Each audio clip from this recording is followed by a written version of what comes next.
Қайырлы күн баршаңызға. Бүгін біз сіздермен үй жағдайында дәл осылай KFC, яғни чикен дайындаймыз. Алдымен арнаға жазылып, каналға тіркеле өтіңіздер.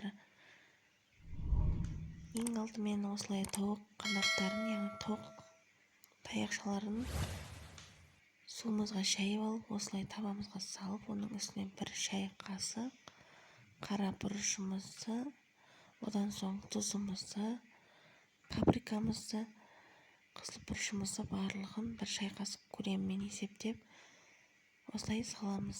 Барлық көрсетілген құрамдарды төмендегі описание бөліміне толыққанды жазып кетемін. Содан соң осылай чеснокты салып, толықтай қолмен нығыз-нығыз барлығын біркелкі араластырып шығамыз.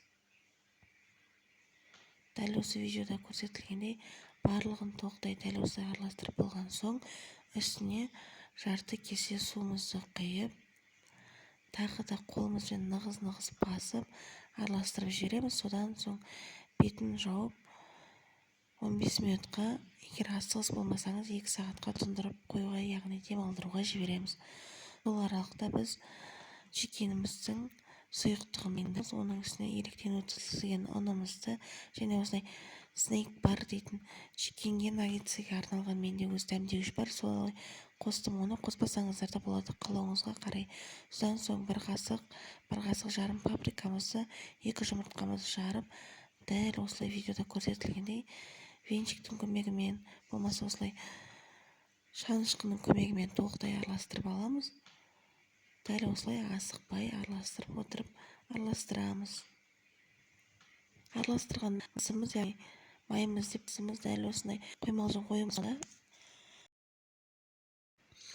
Дәл осылай қоймалжың қоймасы болғанда, оның үстіне кішкене сұйылту үшін жарты кесе суымызды құйып, дәл осындай сұйықтықты сұйық қылып аламыз. Сол сұйық қылып алғаннан соң, сол самалай суды алған тауық қанаттарын алып, толықтай салып аламыз.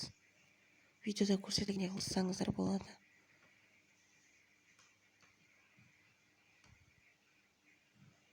Осылай болғаннан соң, жаңағы саламызға тауық қанаттары, тауықтар дәл осылай салып, және тарелкамызге қатпарлы сухари дайындап қоямыз. Содан соң дәл осылай видеода көрсетілгендей тауық қанаттарын ыңғайыңызға қарай дәл осылай екі жағына аунатырып, тырлақ сухариға аунатып алып, тұрған сұйық майымызда толықтай қызарғанша пісіріп аламыз. Дәл осы видеода көрсетілгендей осылай қызып тұрған майымызға салып, толыққанды қып-қызыл болып қуырғанша пісіріп аламыз. Асықпай, астын жайын қойып пісіресіздер.